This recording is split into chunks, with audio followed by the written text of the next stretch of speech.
Advokasi untuk Demokrasi atau TAUD menilai jalannya sidang militer kasus penyiraman air keras terhadap Andri Yunus penuh kejanggalan dan tidak menunjukkan keberpihakan pada korban. TAUD menilai proses sidang militer terhadap 4 prajurit TNI yang menjadi terdakwa penyiraman air keras tidak mencerminkan proses hukum yang adil dan transparan. TAUD menyoroti sejumlah pernyataan majelis hakim yang dinilai tidak berpihak pada korban, termasuk saat menanggapi pemilihan wadah air keras yang dianggap amatir dan lucu-lucuan. Menurut TAUD, pernyataan tersebut justru menunjukkan bahwa pengadilan militer lebih mementingkan perlindungan institusi dibanding pencarian keadilan bagi korban.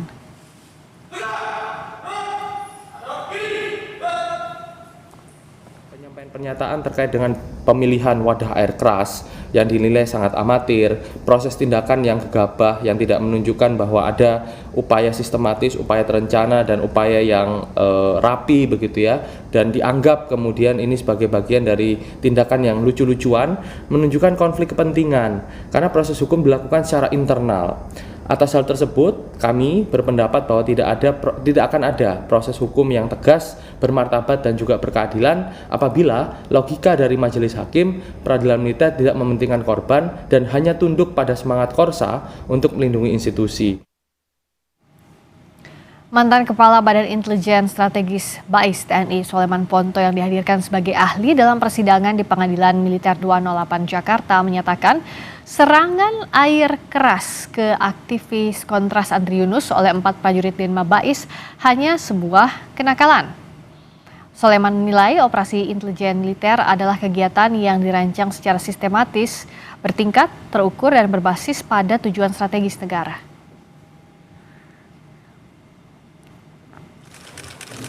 Korban pun nggak tahu akan ada di mana, dan siapapun yang berbuat kita tidak akan pernah tahu. Kalau itu dilakukan betul-betul oleh BAIS yang terlatih itu tadi. Tapi ketika saya dengar begini ya wajar, makanya saya bilang kenakalan, anak-anak Denma yang nakal itu aja. Bongkar dalangnya. Nah, ini kan kita kan jadi terframing itu. Pasti ada dalangnya nih, tidak mungkin karena 3 perwira ini. 3 perwira tidak mungkin kalau tanpa jalur komando, tanpa rantai komando, tanpa perintah di atas. Ya inilah kalau orang tidak tahu intelijen itu apa. Dari awal saya bilang kalau itu operasi intelijen kita tidak akan pernah ada di ruangan ini. Yang berbuat tidak akan pernah diketahui. Yang korbannya pun entah akan ada di mana. Karena apa? Untuk sejak target, kalau kita ikuti tadi, mulai dari menentukan target dari awal perencanaan itu sangat-sangat detail. Lalu bagaimana menilai motif para terdakwa, bagaimana membacanya, kita akan ulas bersama psikolog forensik yang juga jadi ahli dalam sidang teror air keras, Mas Reza Indragiri. Selamat malam, Mas Reza. Selamat malam, Assalamualaikum. Waalaikumsalam warahmatullahi wabarakatuh. Bicara soal membaca motif, membaca validitas dendam ini seperti apa sih Mas Reza dalam kasus penyiraman air keras terhadap Andri Yunus? Di balik perilaku jahat manusia, sesungguhnya hanya ada 2 kemungkinan motif. Apakah itu motif emosional ataukah motif instrumental? Kata dendam itu mengarahkan kita pada kemungkinan yang pertama, yaitu motif emosional. Nah, kalau ditanya apakah terdakwa itu punya motif emosional atau motif instrumental, saya tidak tahu. Itulah sebenarnya dilakukan persidangan untuk menguji, untuk menentukan motif apa sesungguhnya yang bermain-main di kepala masing-masing terdakwa. Ya. Saya tidak akan pukul rata dengan mengatakan bahwa seluruh terdakwa memiliki motif yang sama. Boleh jadi terdakwa A memiliki motif emosional, boleh jadi terdakwa B memiliki motif instrumental, dan seterusnya. Tapi kalau kita ingat-ingat kembali sekian banyak kasus penyiraman air keras, paling tidak yang berlangsung di sekitar Jabodetabek, bisa saya katakan semuanya adalah motif dendam, motif amarah, kejahatan konvensional, kejahatan jalanan, layaknya premanisme dan sejenisnya.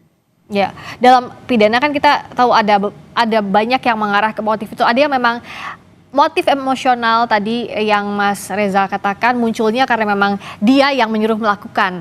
Tapi ada yang penyertaan dia yang disuruh melakukan. Nah, membedah ini dari masing-masing terdakwa ini seperti apa, Mas Reza? Karena kan juga pertanyaan yang berkembang di publik, apakah dia yang dendam secara langsung atau ada yang menyuruh melakukan? Pertanyaan itu bukan mengarah pada motif, Pertanyaan itu justru mengarah pada mens rea dan pada modus. Perkiraan saya dalam kasus ini mens rea-nya adalah level 1, berarti purposely, yaitu bagaimana tentu saja tetap harus diuji ya, Ya. terdakwa ataupun sejumlah terdakwa memiliki perencanaan sejak semula sebelum melancarkan aksinya. Nah, untuk menakar apakah benar ini merupakan sebuah modus perilaku tampak yang terencana atau tidak, majelis hakim harus menguji ada tidak 4 elemen berikut ini di kepala masing-masing terdakwa, yaitu elemen target, insentif, sumber daya, dan resiko. Tapi ada 2 syarat, bahwa keempat elemen itu harus sudah terbangun dalam pemikiran para terdakwa sebelum melancarkan aksinya, dan harus sudah tersedia secara kumulatif, artinya keseluruhan. Keempat elemen itu harus tersedia secara utuh di kepala masing-masing terdakwa sebelum mereka melancarkan aksi pada malam hari itu. Ya. Kalau memang 4 elemen itu sekali lagi tersedia sebelum mereka melancarkan aksi dan tersedia secara keseluruhan, maka memang sah sudah. Ini merupakan kejahatan berencana. Termasuk juga bagaimana kita lihat pemantik awalnya. Apakah misalnya terdakwa kalau tidak mengenal langsung, bisakah itu memunculkan dendam atau tidak? Apa yang jadi trigger? Apakah itu memang harus mengenal atau tidak? Itu bagaimana membacanya, Mas Reza? Mengenal atau tidak, pemaknaannya tidak melulu berarti yang bersangkutan yaitu antara terdakwa dengan korban sudah pernah berkomunikasi secara langsung, ada gesekan secara fisik, ada konfrontasi secara terbuka antar satu sama lain, tidak seperti itu. Tetapi bisa saja kemudian perasaan-perasaan tidak senang itu terpantik oleh apa yang diindra oleh para terdakwa melalui media. Dan itu bisa saja terjadi, sebagaimana vicarious trauma yang kemudian berlangsung pada diri seseorang ketika menyaksikan sebuah peristiwa yang traumatis. Dia tidak harus mengalami secara langsung, tapi dengan menyaksikan pun bisa mengalami gejolak-gejolak batin tertentu. Nah, analoginya seperti itu. Jadi, sekali lagi, tanpa harus ada perjumpaan secara langsung antara pelaku dengan korban, tetapi dengan mengamati tindak tanduk korban lewat media, itu sudah bisa memantik munculnya perasaan-perasaan tertentu yang mendorong pelaku untuk kemudian bertindak tertentu terhadap korban.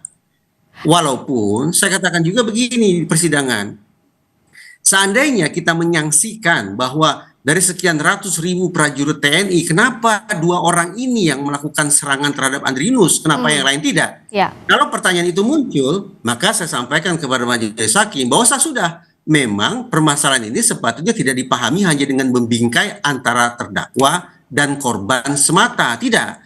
Tapi boleh jadi ada muatan-muatan batin yang penuh dengan penderitaan, kesedihan, kesakitan, dan sejenisnya yang sudah dialami oleh terdakwa sejak jauh-jauh hari. Terkait dengan apa? Terkait dengan kehidupan pribadinya, terkait dengan statusnya sebagai personil tentara, terkait dengan sosialisasinya dengan sesama tentara atau sesama kolega, dan juga bagaimana masing-masing terdakwa mempersepsi perlakuan institusi terhadap diri mereka.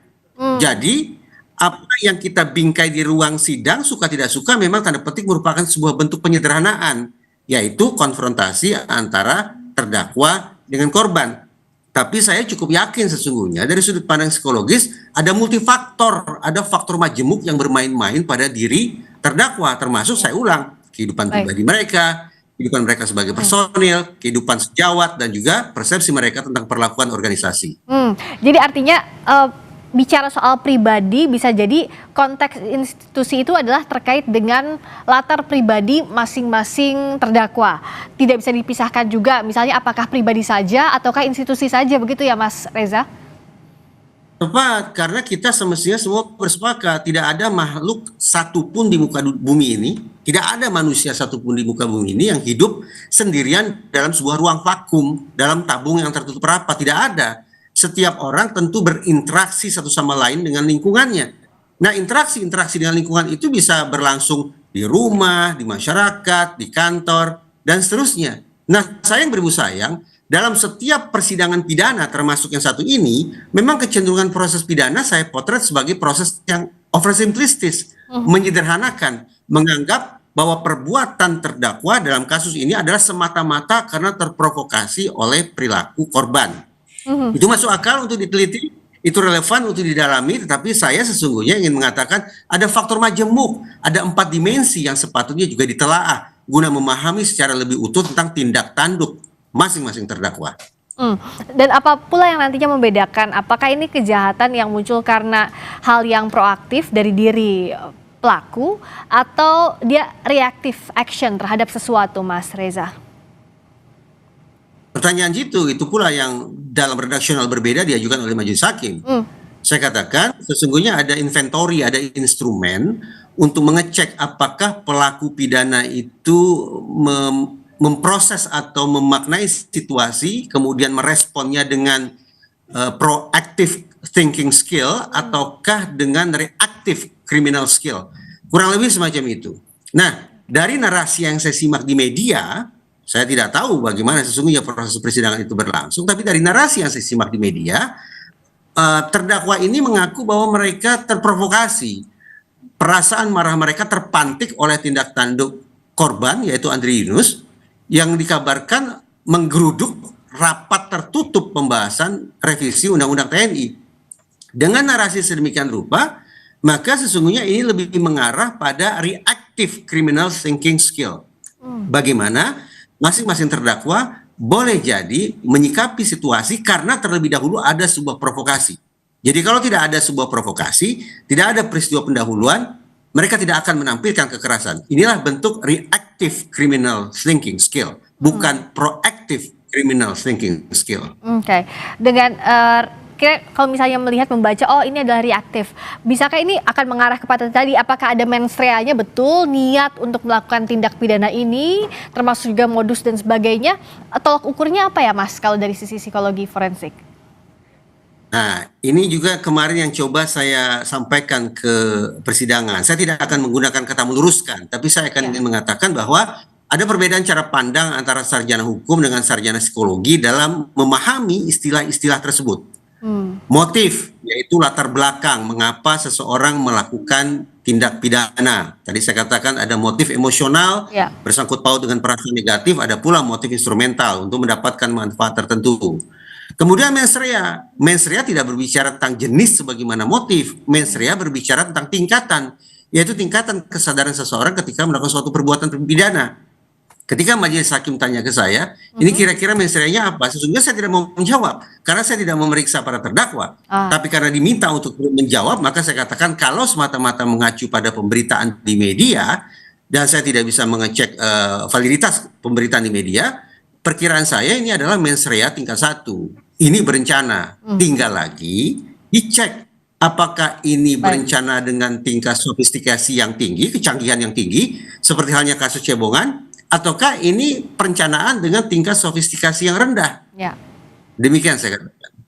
Karena itu masih butuh nantinya pencocokan saksi lainnya, ahli, dan proses persidangan ini diharapkan bisa membentuk konstruksi hukum yang membentuk keadilan pada akhirnya. Terima kasih Mas Reza Indragiri. Jadi Mbak Friska, saya simpulkan sedikit ya. Saya di persidangan tidak menyimpulkan apapun. Saya menyampaikan ke persidangan kisi-kisi tentang bagaimana psikologi forensik memaknai dan mengukur apa itu perencanaan, apa itu modus, apa itu mens rea, apa itu motif, dan seterusnya. Jadi tidak menyimpulkan apakah ini terbukti atau tidak terbukti, salah atau tidak, sama sekali tidak.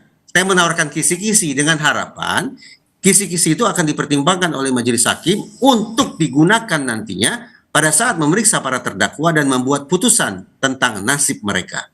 Sesungguhnya memang tidak ada yang bisa menyimpulkan karena nanti putusannya ada di tangan hakim, tapi ahli, saksi, pendapat banyak pihak termasuk bukti-bukti itulah yang nanti akan membentuk konstruksi hukum untuk jadi putusan hakim. Semoga akan memberikan keadilan dalam kasus ini. Terima kasih Mas Reza Indragiri, psikolog forensik yang menjadi ahli dalam sidang teror air keras. Terima kasih Mas Reza.